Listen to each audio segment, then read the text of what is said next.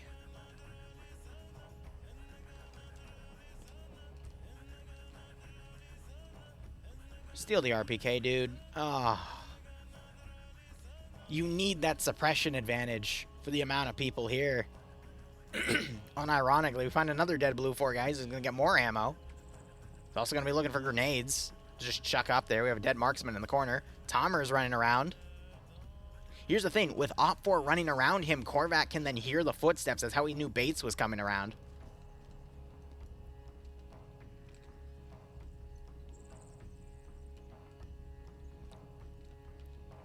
The question is he going to try to run up here and then grenade Major Con in the rear? He can hear his footsteps.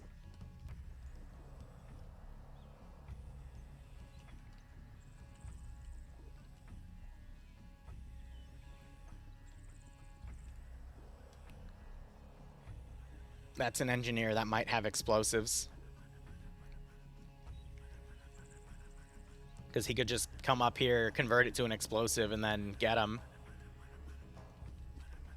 The question is, will he take that initiative?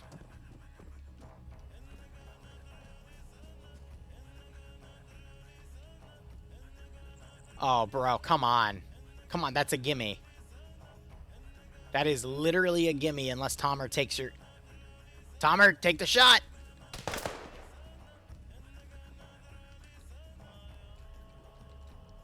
Major Con's friendly wiggling just to make sure there wasn't a friendly fire incident right there.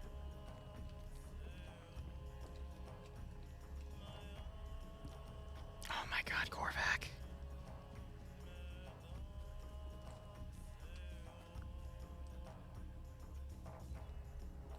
Major Con has not checked that entryway once.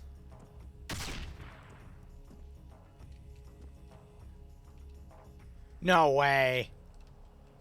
Is he gonna caught? He's gonna get caught. Korvac! Korvac, what are you doing? Where? Korvac!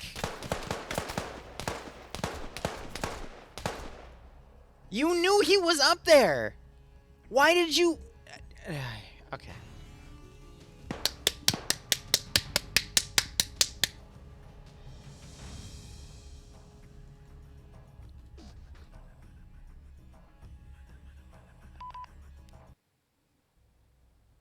Caster Curse remains undefeated. Anyway, that's the guy that I said got the gambling addiction to Texas Hold'em. Oh my god. Get Korvac. Ah, another Gulf Coast mission. Alright, let's see what we got here. So the reason I give Korvac shit for that final one is he took marksman shots from up that tower. He looked up and saw Tomer there. So when he put his back to Tomer in that final bit, I had no idea what he was doing. Because it's like, bro, you knew he was up there. What are you doing? You silly goose? Oh my god. We're going to do something with a little bit of lower energy here. Let's go with this one. Perfect.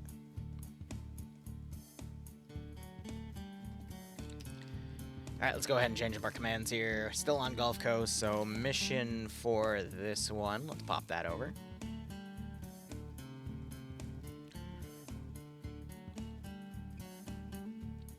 Alright, what do we got here? Green 4 is attacking.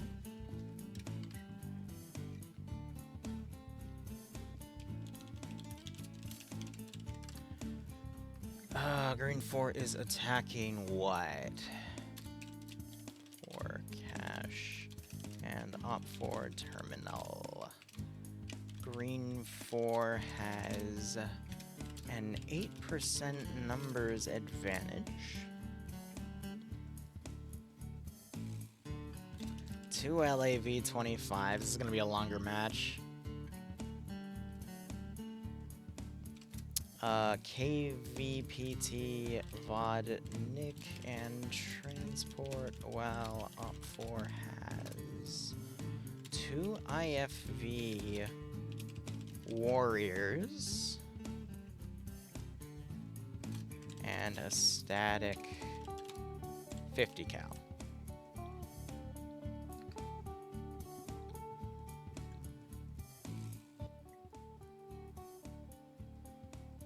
Adjusting my music slightly. Look, I'm gonna be honest. How do I word this? I think that was a very tough mission for Korvac to beat based off of the fact that he went 1v3 and he was on the offensive side. If he was defense, that would be different. He would just be able to catch people out. I just think Korvac didn't commit to positions that he should have committed to, which is fine because we're not there in his shoes, feeling his adrenaline and, you know, seeing his split-second decisions. But, yeah. We'll just have to see how things go. Spades, I mean, by all means, buddy, here you go. You can join the Discord and you can play yourself and you can show all of us how better you can do. I believe in you, buddy. I believe in you. Daisy will be in a little under 2 hours. This will probably be the last round we cover unless it goes quickly, in which case we might be able to do a third round. But judging from the fact that I see 2 sets of IFEs, this is probably going to be a large AO, which means it's going to have a lot of transition time. So we'll just have to see how things go.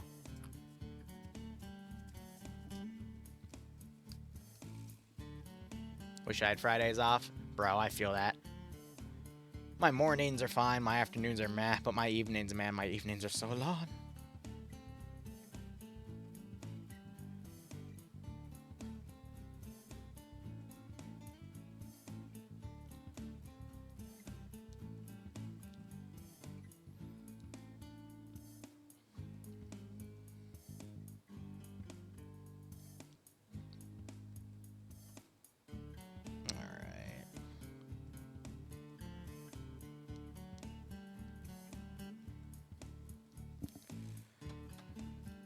How long will the DayZ stream be? Probably... I mean, it really depends. It's Namalsk, so I'm probably going to be on there for a while anyway. So probably 3 to 4 hours. Which, you know, we'll have Plinko, we'll have the Deagle, we'll have all that fun jazz with it. But you know me, I'm going to be trying to make caches, and I'm going to be trying to get to, whatchamacallit. Oh my god, why am I blanking on the name right now? What's Namalsk's little alien world? Yeah, I'm blanking on it right now. Oh well. But yeah, I'll be shooting for 4 hours, and then I'm going to be spending the rest of the evening doing some video editing, mission dev, looking over some drafts sent to me for some mission files, and getting next week sorted.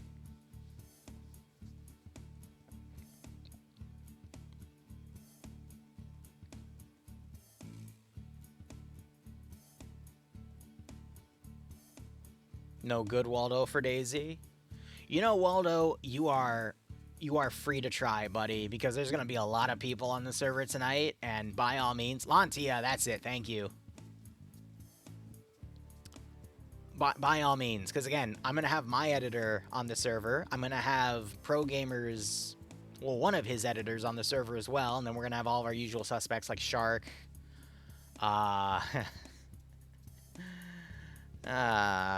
I guess that's the only person I'm nervous about. Shark, no offense, buddy, but you are a loose cannon. I'll be having a good time, and then you'll just come up and shoot me in the face. And you know, that makes me mistrust the shit out of you. Not gonna lie. But yeah, no, Shark, we'll be playing from, like 6 to 10. I'll be doing at least 3 to 4 hours. And then maybe some more on Saturday, it just depends. Because I know I can't stay up too late, because my father and I were going to go tour a gun show, because I'm looking at a few different things, and then I think I should be free the rest of the day, actually, until we get to Stillwater.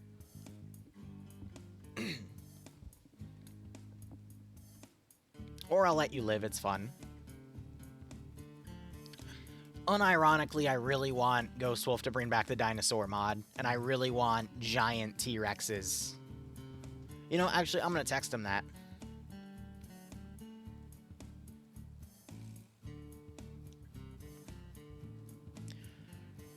Random question, if you have the time, broski, comma. Are we able to do those giant T-Rexes again anytime soon, question mark? I think that was my favorite thing, though, was the giant T-Rexes, man.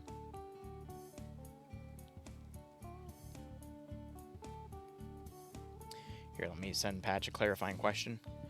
I'm going to do it in the same way that another community does it, comma, if you die in the field, comma, they got to body bag you and bring you back, comma, and if they do, comma, then you can go back in. That being said, the medical systems are going to be really fair and not allow you to get one-tapped, comma.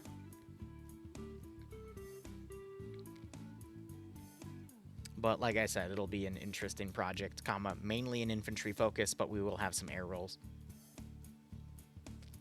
That's me talking to Patchwork on what we want to do with Pog. I gave him 3 choices of either just doing some one-offs, doing a Banana Republic style Cold War campaign, PMC thingamajig, or doing something similar to Project 11, which if any of you are OG and remember what that was, it's basically they are taking over territory of a third-party faction as the second-party faction is doing the same thing, and eventually they run into the second-party faction and then go into like a direct war. So basically they'd be something like the US taking over Afghanistan, and then as they're taking over Afghanistan, they'll run into the Soviets also taking over Afghanistan, and they'll fight each other.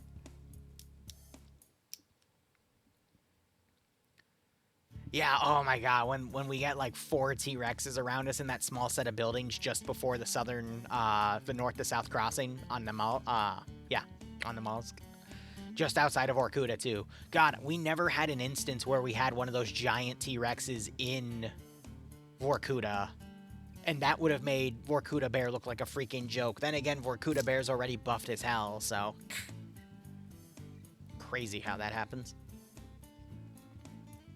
Yeah, it's the same way that Stillwater does it, and it's the same way that Karma Cuts community does it, and I think for, like, balancing purposes, especially for a community that definitely favors their, like, you know, their reinserting, but if I give them, like, proper medical settings, they'll do well, because that's what we saw for, you know, some of Pay for Pain, you know, as long as they weren't getting absolutely camped by armor, and air, and war games.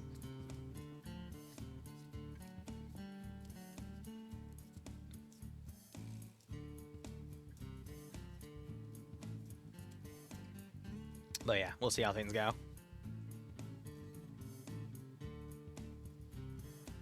You saw SIG P320. I am looking into either doing a 320 or something else. I can't remember if there's a more up-to-date version of it. Mainly I'm in the market for something for my father because my wedding's coming up and I'll give both of my parents a gift. And I am in the market for a concealed carry for myself, but that's all my personal shit. Mainly because DC is kind of a hellhole right now, but who knows? Maybe with the new election cycle, that'll get fixed. Probably not, but hey. We can try. And I agree, COG is pretty chill. The only reason we stopped working was because I got taken for that time slot for Stillwater, and then I offered to do Fridays with them, and they just kind of ghosted me. So I'm like, alright, yeah, whatever. That's the natural conclusion of this.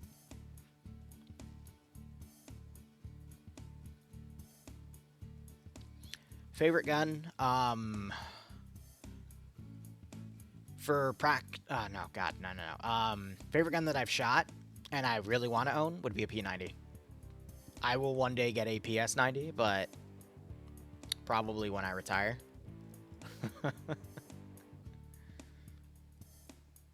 Like the 320 because it actually fits in your hand? Fair enough. Alright, we need to do the prediction. This is going to be green for attacking and op for defending.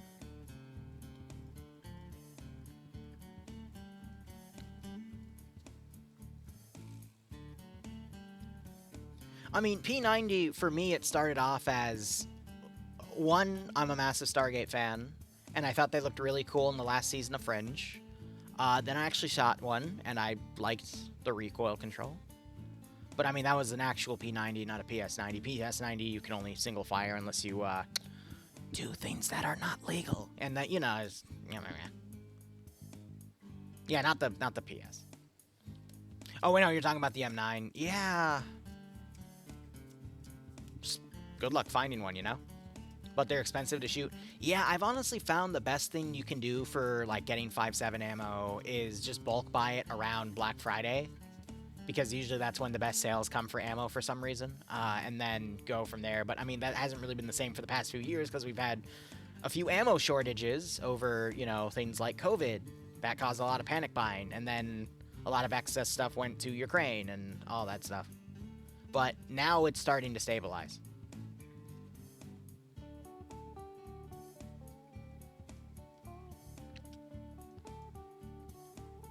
But yeah, realistically, I just needed a hunting rifle for boar hunting. I have a hunting rifle now.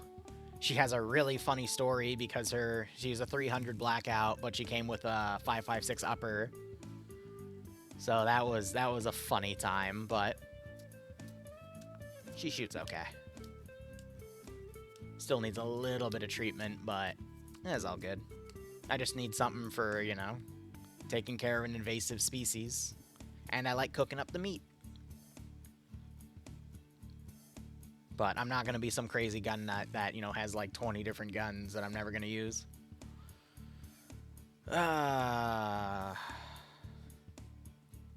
It'd be nice if I had the money for that, but... Oh, shit. We spawned way up here. What the fuck?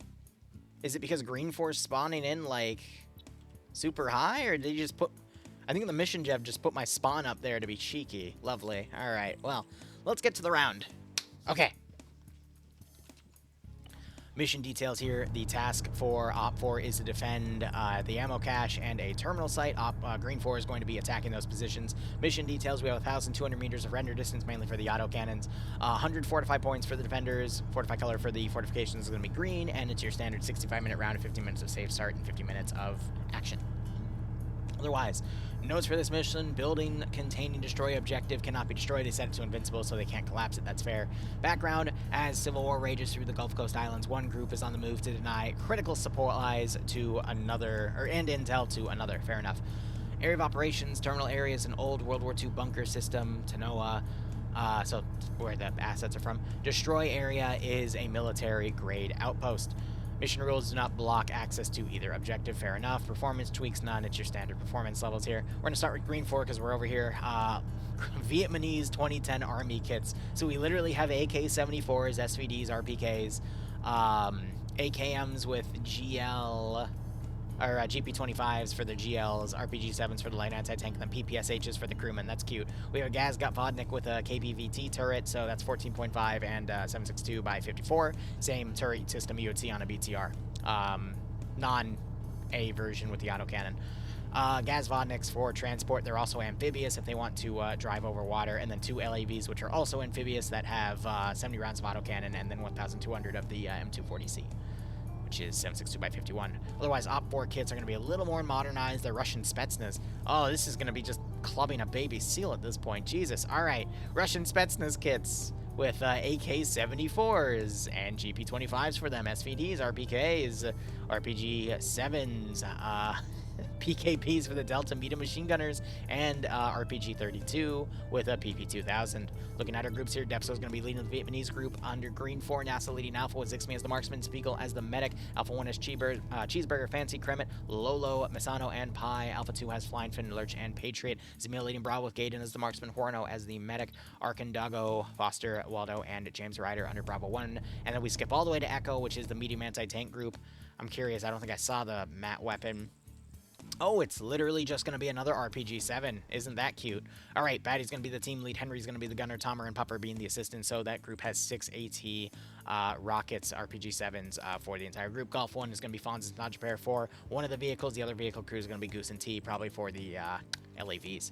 Otherwise, looking over at Op 4, we have a 2-man command group. It's going to be Eric Kiru commanding with Korvac as the 2IC. Alpha going to be led by Swallow with Major Khan as the marksman and Chris as the medic. Ash leading Alpha 1, sorry, that was Alpha Actual. Alpha 1 has Ash, Montgomery, Tackleberry, Gates, Banks, and Marstek all under them. Alpha 2 has Neko, Mata, Vagrant, Fred, and Grav. Nemesis going to be leading Delta with Dobbs and McBain taking 2 of the medium machine gun roles for those PKPs. Cat's going to be leading Echo with Iander, the AT god, taking the RPG-32. That is his favorite AT weapon, so we'll see if he can make any 6 shots with that. Cullis and Finn being the assistants, so that group is going to have 6 AT rockets for the entirety of that Echo element. Bates and Iqbal being one Golf, one element. The other Golf element's going to be Alexander and Lolo. Those guys are going to be some of the crewmen for the Warrior IFEs, which I find interesting. They provided Warriors instead of, like, BMP 3s. Okay. Okay. I'm not going to say anything. Just interesting balance choice. Terminal is up here at this little World War II position, and then the military post has the cache, which is located over here. Otherwise, I think Op 4 is going to just pick one objective to hold. This is a pretty big AO, but not as big as I thought it would be, so it's only a few kilometers of transport between the groups, and we'll just have to see how all this plays out. Terrain for the rocket teams is going to be quite nice. We got some big hills that can overwatch entire areas here, so I think the rocket groups aren't going to have any trouble finding the LAVs. The LAVs themselves might have a little bit of trouble getting into position. However, there are some riverways they can take, as well as some bridges, if we want to see a really weird Green 4 outflank to then come in over on the northern side. I mean, it's possible, but they're going to bottleneck themselves. But, I mean, we could also see them go all the way around on the rear, the south side, sneak up on the eastern flank, and then hit stuff from the north. Realistically, hitting these AOs, this one, you're going to want to get onto the same, like, plateau as this force here. You got this nice little open field that you can then put overwatching elements on, and then, you know, sneak stuff on the eastern and western flanks right into the forested area and get right onto this position. So that's not a bad one. Also, it's very exposed from the north. You got all these forested areas. You got some little saddles right here that provide some good attack positions. And, I mean, these World War II bunkers are really nice because they do have some top security in the form of this area right here. And it is hard to thread the needle with RPGs and GL rounds into these positions. But if one does make it in, you're dead. And then the massive amount of trees in these spots also does make it a bit difficult for getting into these positions proper and defending them. So, definitely the attackers are going to have an easier time using the trees for cover. I think I just misspoke there. The attackers have a good time getting in here. The defenders don't have a good time defending that spot. Meanwhile, the military base kind of suffers for the same exact reasons. A lot of forested area on all sides. This one does have some decent second story positions with this building right here. But again, it can be a target for RPGs. And all of the other two-story positions on these radar things are heavily exposed, so you're going to get gunned down if you go on them. So I'm going to be honest, the World War II one's better than this one, because at least the World War II one, for all the second story positions, you have better cover. This one, you're just kind of exposed. So I'd imagine Op 4 is probably going to go all in on the terminal rather than the destroy objective. And that's just, I mean, that's it. You know, Green 4 probably just going to travel down the MSR. If they want to do something cheeky, they could go south or north, but yeah, this is just going to be a pretty simple slog here. And we do have to remember that Op 4 does have a static 50 cal. I don't think it's going to come into play as well as we want because there just aren't really a lot of good defensive spots to put it. Plus, they're up against autocannons that have magnified optics, so they can just range in and one-tap the 50 cal gunner. Now, it is cute that they gave it a little shield, but yeah, not gonna do much there. I don't know. Based off of players, I mean, they did divide Scandi and OFCRA players, so they usually cancel each other out. But most of the Scandi players are playing utility roles instead. Meanwhile, the bulk of OFCRA is going to be an offensive group. So I'm going to be honest, I'm kind of leaning towards Green 4. Yes, Op 4 does have Iander that can easily take out the APCs, but those APCs are not going to, like, directly push into the AO. They're just going to try to take some weird Overwatch positions, but there's not really a lot of good Overwatch positions to hit this AO specifically. So unless Op4 decides to try to hold both objectives at the same time, which is a massive miscall, this AO is a lot more open to being engaged by long-range autocannons and whatnot, but that other one is not. So I think if Op4 make the right decision defensively, they can nullify a lot of Green 4's firepower, but that's up to the commander to make that call. Scandia's on Op4, OFCRA commandos are on Green 4.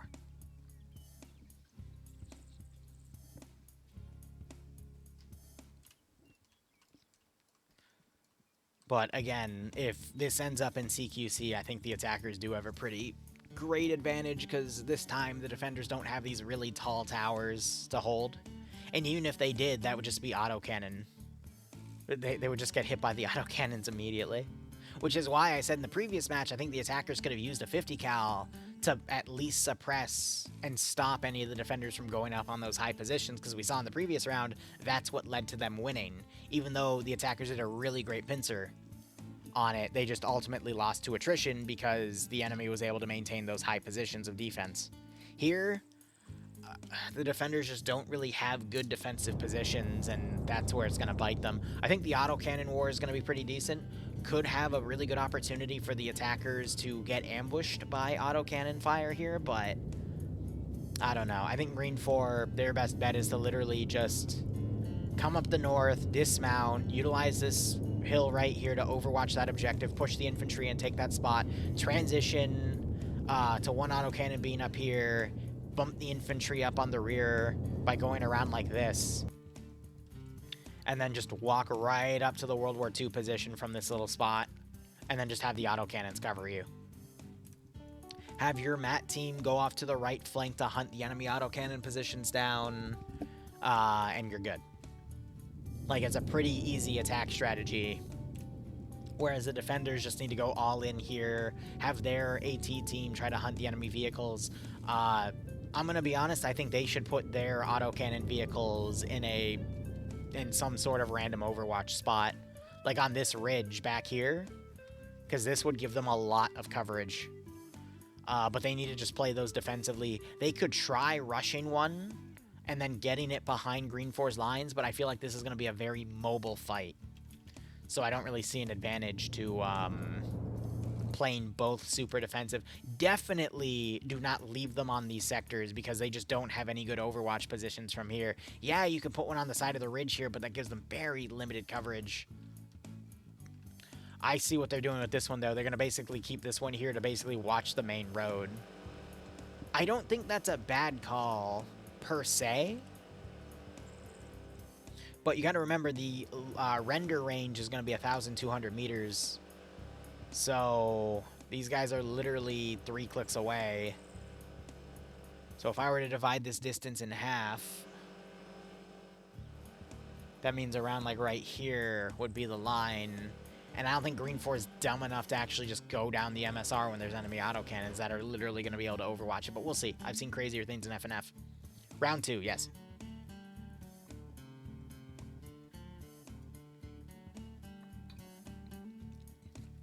I'd say this is definitely the attacker's game to lose, but we've seen crazier things in FNF.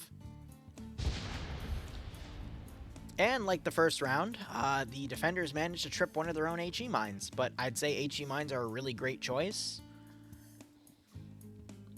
But I honestly think on defense, it would be better if you had explosive charges, because then you could just camp in the bunker and then throw them when your enemy got close. And we definitely saw in the previous round where the defenders immediately threw out those explosive charges. They literally stopped one of the 2 attack pincers and caused them to basically hold position as the other attack came in. And then the defenders were just able to hold out for the entire round, so anything's possible, but some mines are pretty decent. What really scares me here is the fact I'm seeing a good chunk of numbers on this side back here. I'm worried. I swear to God, if I have to disable mines during safe start, I will kick a window in. Nah, Malin, just let them waste their own assets because they're being silly. But nonetheless, how you doing, broski? Thanks for the 75-month resub. Malin is the head honcho of FNF at the moment. Great guy. Terrible Zeus. I'm just kidding. Hope you keep enjoying the operations, my friend. Hope you get a nice kick out of this scenario. I hope you would, though, because, you know, you run the community. But yeah, from here, we'll see how things go. Wow. Yeah, I know. Horrible. Absolutely horrible. Alright, Patch is DMing me some more questions here.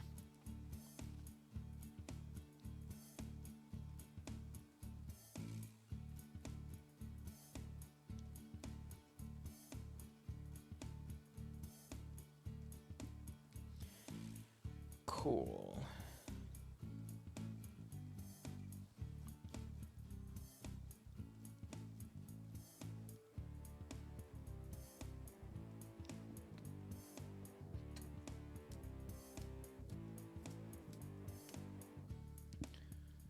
Here, hold on.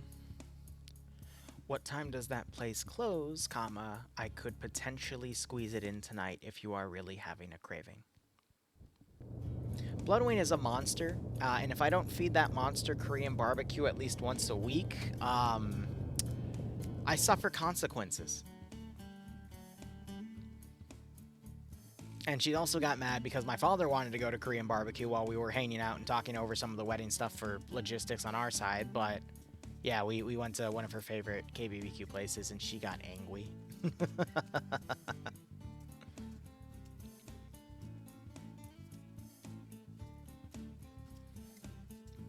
Yeah, Malon's forgotten how to play Arma 3. That's why he doesn't play in my community anymore. Just note, the VODnik has been removed due to it having full zoom. Boo! You need full zoom here, what? Look at that, neutering the attackers.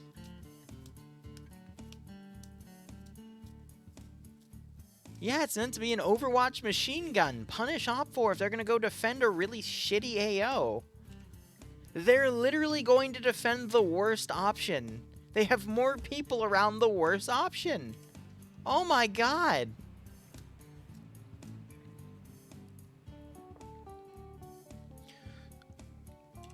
You know, it's funny that you bring that up, Zero. Let me check something real quick. I want to make sure that this is correct. We'll check the round in a moment.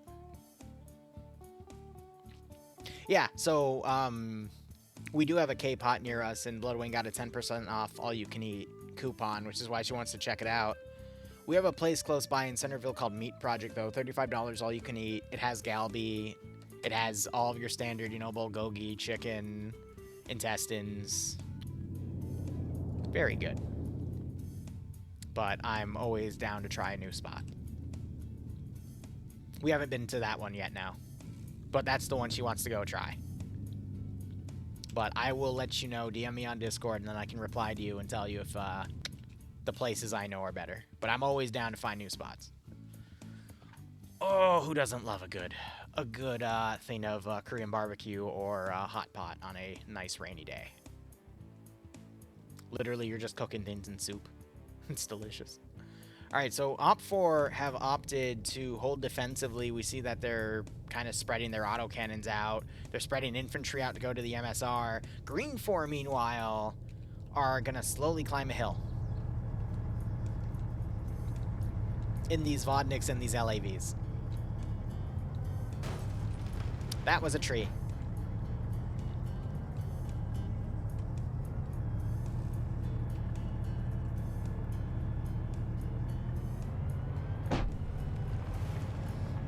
Bump. Yeah, so now they're going to go sideways so they get a little more speed, but it looks like they're going to... That is so funny. Yeah, they're going to basically do the rush around and then attack from the north. That is actually a very good call. And then they're going to conceal their position by going into town and then going on the rear of the mountaintop. And look, Op4 has nothing defensively on that area. And I believe this is their mat team. Yep, that's Echo. And funny enough, Echo might get spotted early on by the autocannon vehicles engaged, and that's going to make Op4 think that the main force is coming from the south. That's wild. But I completely agree with this call by Depso, and there's a reason this was, like, kept in. Because then they're just going to cross the forest over here. They have a little bit of low ground. Oh, they've got a big saddle to work with, actually. Then they just have to knock over the military wall. and then come around, and then they can either take this in, or they can come around over here, take this in, and then put forces on the ridge as they then assault the military base right under Op 4's nose. I feel like Op 4 are going to lose this one based off of the tactics Depso's doing, so, you know, good call there.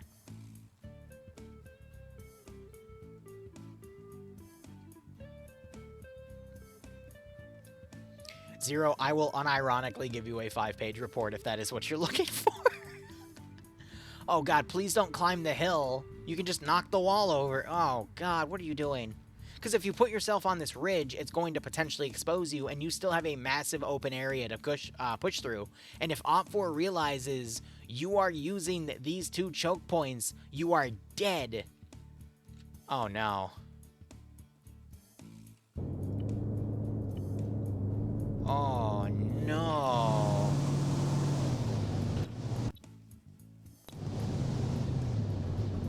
Oh, no, no, no. Never mind.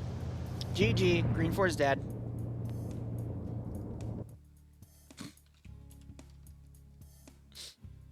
Yep, it was fun while it lasted. Meanwhile, the Green 4 AT team is about to find out with a giant Op 4 squad.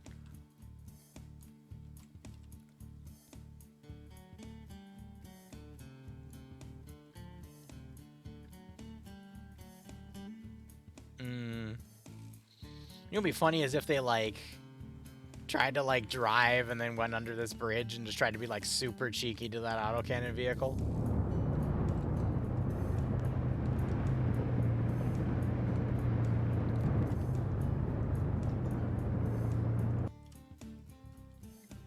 I think that Green 4 group might actually get away from this big Op 4 infantry squad here. Because they're going to keep going around the side. We do have a few buildings over here to work with. Why did they never just sit and turn their engine off?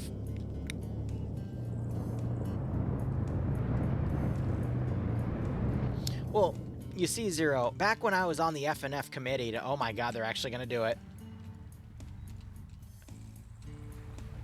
Yeah, the plan is actually to go around on the northern side. Yeah, I was going to say something cheeky, but you know, I'm going to be honest with you, I have no idea.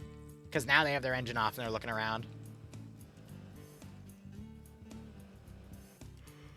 Yeah, so they're going to send one unit as bait to see if it works. And if it works, they're going to rush everybody else out. Oh, that is the silliest thing. I love it. I absolutely love it.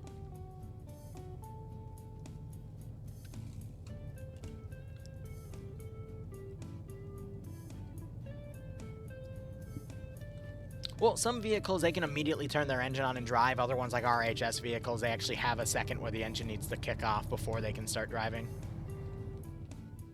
And that Warrior is a vanilla vehicle, so it can immediately put its engine on and go.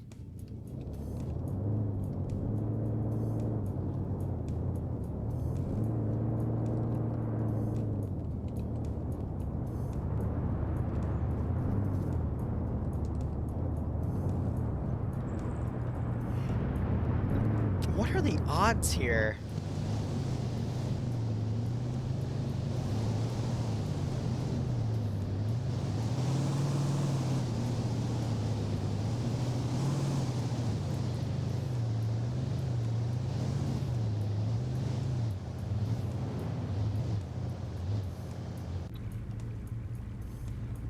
Unironically, if this group had AT, it's Alpha 2, so they might have an AT guy to just turn out and shoot at that Warrior. It would also be really funny if they get across and say, yeah, it's safe, and then the Warrior just mag dumps the convoy. Oh, we got an LAV pushing up.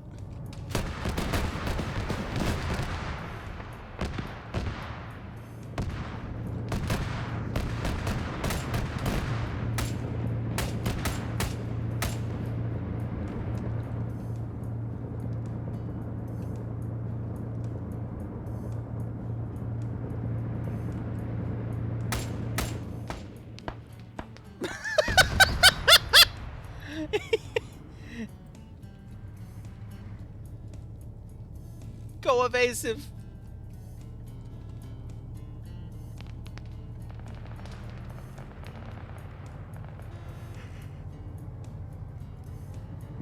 So Hub Force hunting down that 4-man team. I want to see the other warrior come in here. The second vehicle takes a beating. The other autocannon Vic's now pushing up. All right, who has the AT? They have an AT guy and an explosive specialist.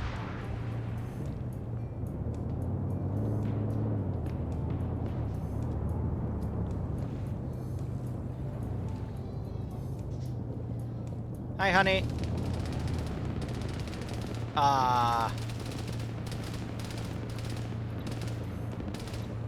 I'm streaming right now, honey. Sorry, I just saw someone slip to their death and insta-die. Yeah. Okay, honey.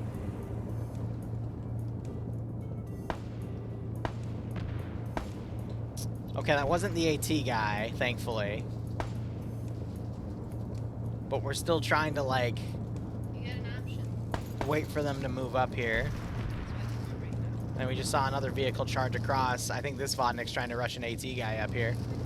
Because Green Shake can't seem to get up here. What's up? You like my haircut? Yes. Alright, you get. Wait, alright, you get two options. Two options. This. Okay, a little pecan pie. Oh, the other LAV just got smoked. Or a giant thing. Is this filled with cream? Dips. Needs refrigeration. Oh, it'll be eaten in a few minutes. Don't you worry. What time do you want dinner? Whenever. Sooner is the better. Okay, so like, Like now, yeah. That'd be great. Thank you, baby. So, one autocannon Vic is done. As this APC, yeah.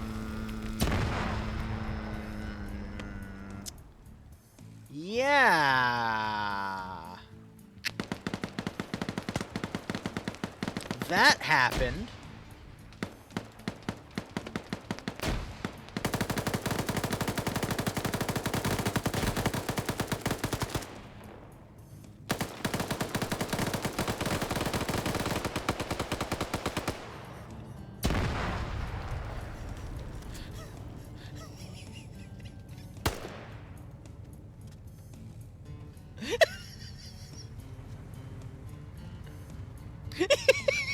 Oh, wait, let me just, okay, we're good.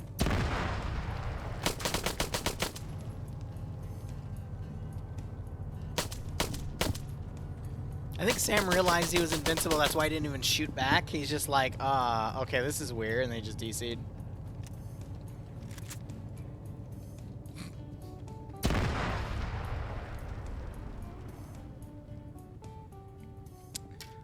Yeah. Yeah. He was... Yeah. So I think because he was a late joiner, he got respawned, but because he joined in and how FNF does their scripting, I think he was still set to invincible because your set is invincible before the round kicks off, so you don't, like, you know, accidentally kill yourself. So I think that just got never taken off of him. And he realized, wait, I should be, like, totally dead right now. Just I just lowered his gun. He's like, guys, I don't know what's going on here. And then he proceeded to reach on his head and break his neck, you know? Oh, hey, remember that 4-man team we were tracking from Green 4? Yeah, I wonder how they're doing. Oh, shit. Oh, they're dead.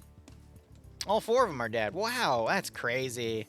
Now Chris is taking the AT after he got 2 kills. Fair enough.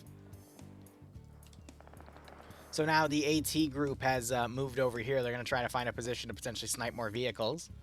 Alpha, meanwhile, driving up. Where's Iander? Friendly vehicle. Iander turns around. Iander, please. Please. Iander, stop it. Iander, please. Please kill him, you drunkard. Iander. Well, Cullis is dead. He got a grenade throw in, but it was a little far. But we have the other warrior now coming up.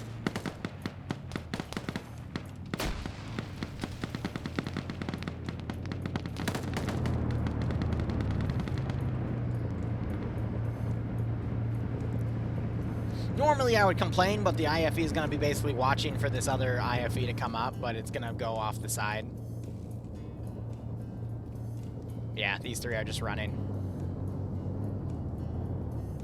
It looks like Op4 also found their Vodnik that Green 4 used, so they might load up and then try to make a new defensive line here. And are now blind firing back as he takes accurate fire. And the Warrior is now suppressing.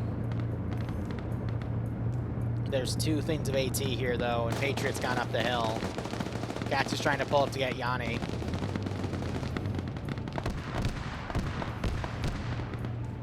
And the IFE is now blindly shooting. So Echo's going to reposition. I'm really curious to see if these guys will try to reposition. Looks like they had a majority of their dudes mounted.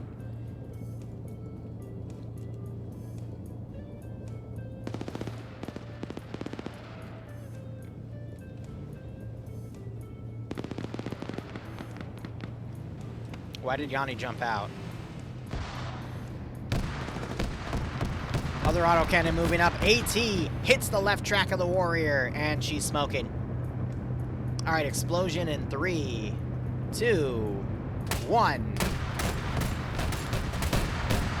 I'm surprised it didn't cook off yet. There it is.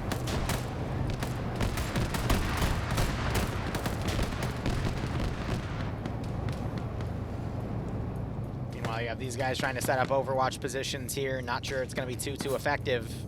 Korvac trying to get on the rear of this element as we have some people still swimming across. And then we have two people trying to come in to basically find the cache there and dead it because one of them is an explosive specialist with James Ryder. And also, is that an AT guy?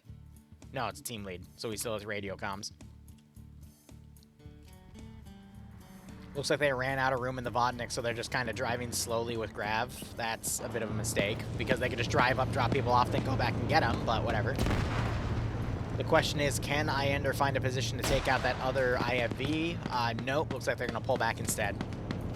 So Green 4 tried to set up a, Op4 tried to set up an ambush. It was a bit misplayed, and Green 4 were able to spot it early on and then immediately dismount and counter. So good call by Green 4 in the zone there, but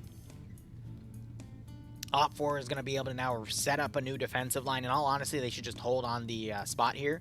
The AT group should find a place to go on the side so they can find that final LAV and take it out.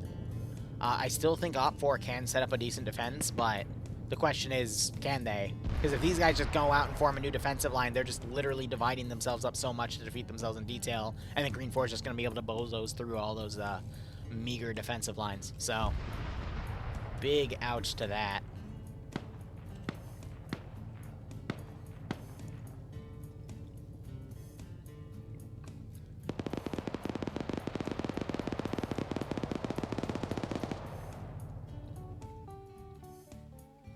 Yeah, I guess not, Big Club.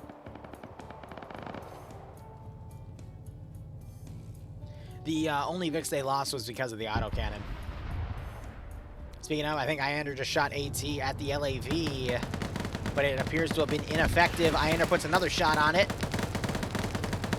and that's smoking the vehicle off. All right, that's going to get cooked off. They've done their job. They put a third shot in it for good measure. Iender unfortunately got greedy. He gets picked off. That's going to disable and cook off the vehicle. But Matt has pretty much done their job, and if they didn't, this squad has another thing of Matt, so now the fighting is going to be in this random forest. Korvac on the rear could do some damage after that main fight picks off. And there goes the rest of that Echo team. So both sides have lost their dedicated AT groups. Both sides have lost both of their IFEs. Now it's going to be this group of Op4 fighting this group of Green 4. Green 4 is going to have that number advantage, but Op4 still have a few guys left up here. Green 4 have 2 guys hunting the cache over here. And it looks like they just found it, and they're going to be setting up explosives momentarily. Yep, James puts down an explosive. It was a satchel, so that's going to definitely kill the cache. Hopefully they get away from the building, though, because that's all it's going to blow. Nope, they said the building doesn't blow up. Never mind. Oh, there's also an up-armed Hilux over here. They're going to take the drive right back into the AO. Not a bad call. Otherwise, looking at the main force here, you got Op4 now setting up security positions.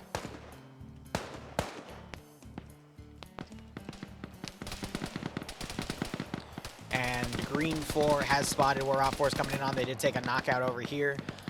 Green 4, they're a bit separated, but they're going to quickly reform their line right here as both sides are now going to start engaging each other. Op 4 managed to also jump into a building here. They took some RPG fire, broke the windows, didn't enter. There goes the cash being blown up by that satchel. And you got these guys now they could potentially drive in the rear and attack, but looks like Op 4, they're going to bail out of this building because they are attracting a lot of AT. One AT round flew through the window and deaded on the rear, but thankfully Op 4 bailed out of that building, and it's taking even more AT fire at this point. I think Vagrant just fired into that building thinking Green 4 were in it rather than the Op 4 garrison, so that's a bit of a weird call. Green 4 now storming the building. Lolo trying to run in, taking a little bit of... okay, no, he's taking fire from that defensive group. Lolo, meanwhile, finds the one Op 4 guy inside. The other two Green 4 breach in.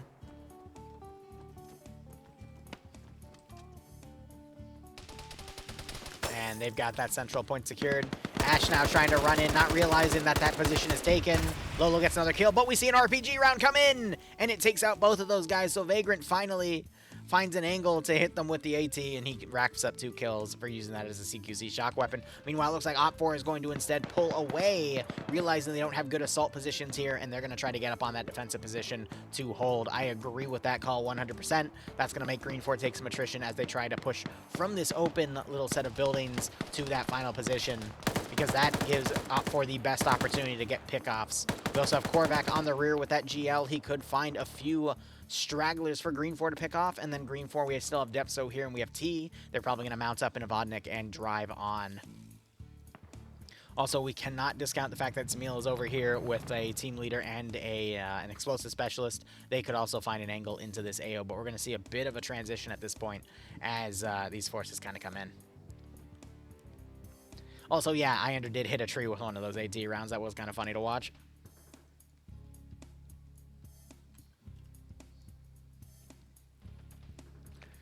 I don't know if Green 4... No, Op 4 is going to be able to mount everyone into that Vodnik and just drive right up and reinforce this side. Green 4 need to find a better position to assault from because they're just going to get pinned, especially by this 150 cal. And with no autocannons remaining to pick off that 50 cal, they're just kind of SOL at that point. Could still see Korvac on the rear get a few nice kills, but Green 4 assaulting from this open area, it's not going to do them any favors. They need to pretty much reposition more towards the north, utilize the trees, get into the blind spot of this defensive position, and then they can get right on top of this AO, but anything's possible. And the Vodnik's driving away. I don't think these guys have any AT to deal with it. They only have explosives. And they don't realize that that Vodnik's going to cross by. If they had AT, though, they could have sniped that Vodnik, and they might have been able to just win it for Green 4 right there.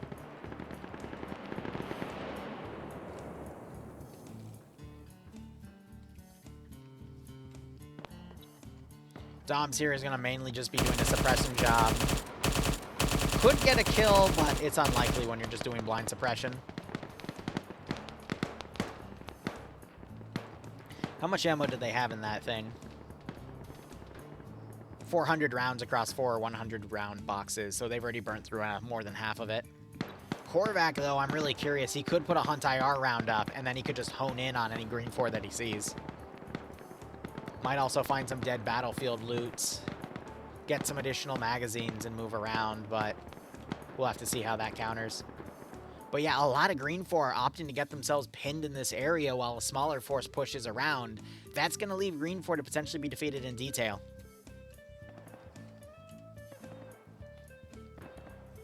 So maybe the Vodnik's going to come up, maybe they're going to pick up a big chunk of their force and then move around. We see some RPGs firing, but they're landing just short. Gonna be honest, though, that was pretty close to the bunker itself. And it did cause a bit of damage. We see some people medicing, so alright, not bad.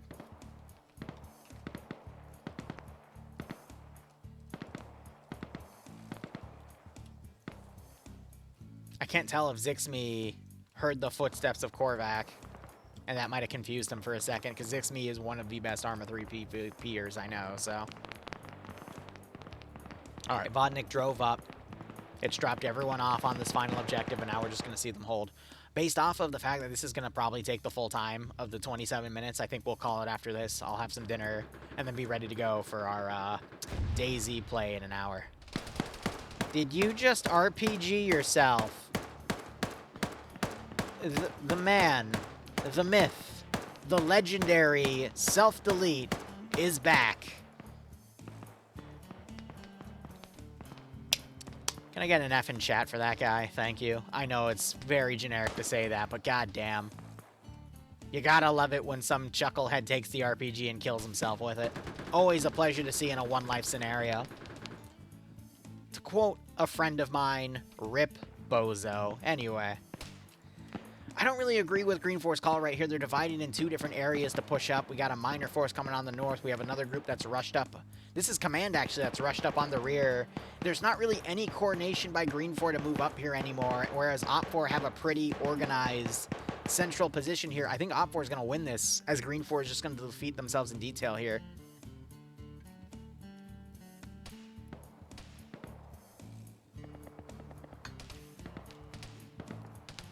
And I find it really funny that Korvac is just sneaking over to where the rear of Green 4 is, and he could still potentially get some rear hits here. We see him triple timing as this Green 4 guy's triple timing out.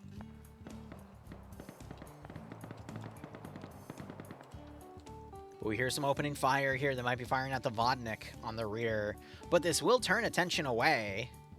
It's a shame that all the 50 cal ammo's gone. I don't see any in the box anymore, because this is a vanilla Arma 3 asset. They do pay attention to details like that. Yeah, there's no ammo in it. I think Vagrant just realized that and he gets out. Oh, hey, look! A Vodnik!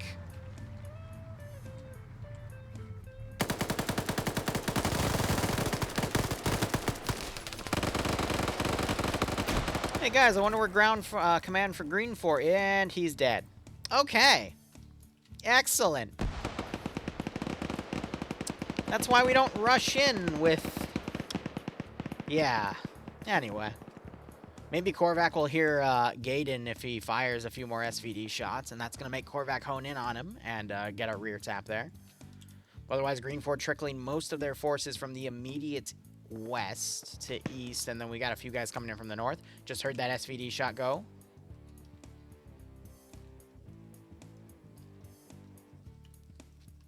And Korvac's combat looting. Hey, free shit's free shit. What would be funny is Korvac tries to hone in on these guys, then Gaiden shoots Korvac in the butt. But yeah, based off of the amount of Op 4 here, granted, Green 4 does have the number advantage, but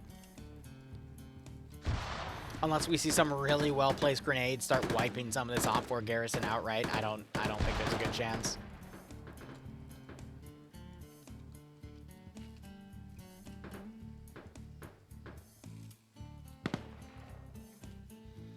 Gaiden, I promise they're a lot closer than you think. I dare say, right under your nose, you saw a slit of Korvac right there. And yep, Korvac's just gonna run right in.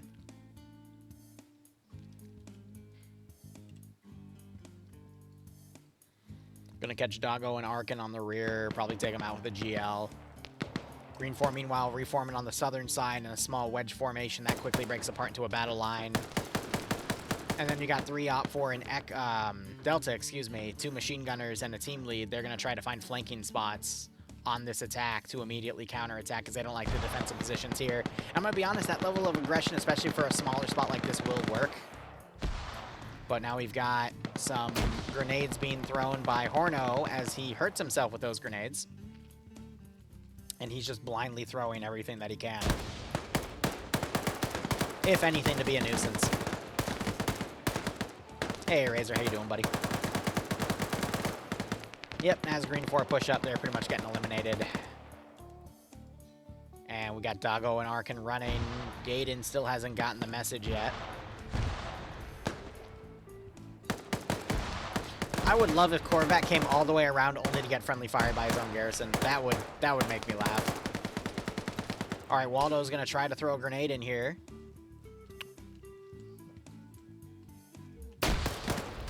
Not bad.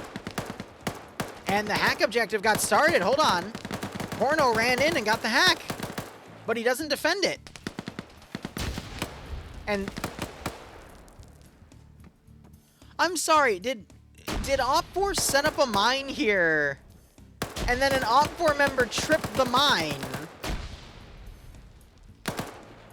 Horno, kill him.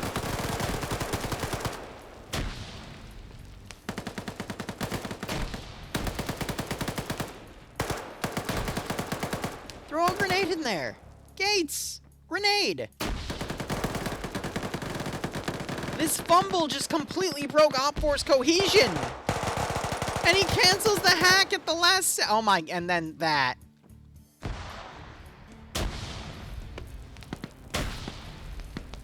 Oh my god, I think Korvac just got a noob tube from the rear. And picked off another guy. Yeah, so Green 4 lost a good chunk of their numbers, but Op4 broke cohesion as they lost that spot. And now we've got Delta on the rear. Timer's still at 1:20, so there is time for Op4 to run their forces back in, but Green 4 are surprisingly getting a clutch in. Doesn't help that Op4 blew themselves up. NT with the 55-person raid. Bro, you're growing. Great to see you. What were you playing? Let me guess. Stalker 2.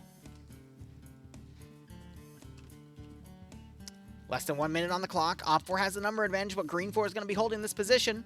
Yep, Stalker 2. That's what everyone's playing right now. How'd I guess?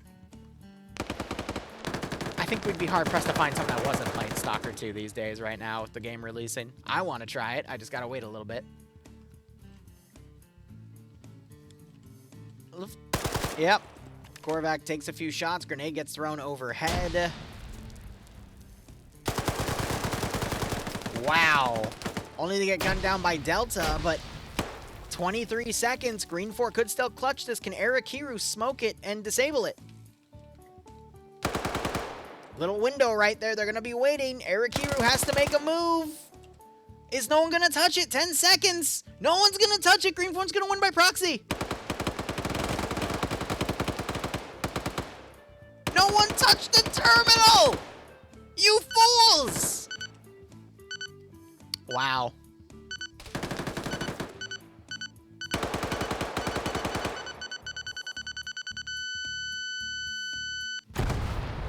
Unironically, Op4 threw that. Op4 threw that pretty hard. Damn. Alright guys, that concludes FNF. At the top of the hour, we will be playing some DayZ. Thank you so much for watching. Go operate operationally. NT, thank you for the raid. Sorry I gotta jump, but we gotta do what we gotta do. Otherwise, cheers guys. Have a good one.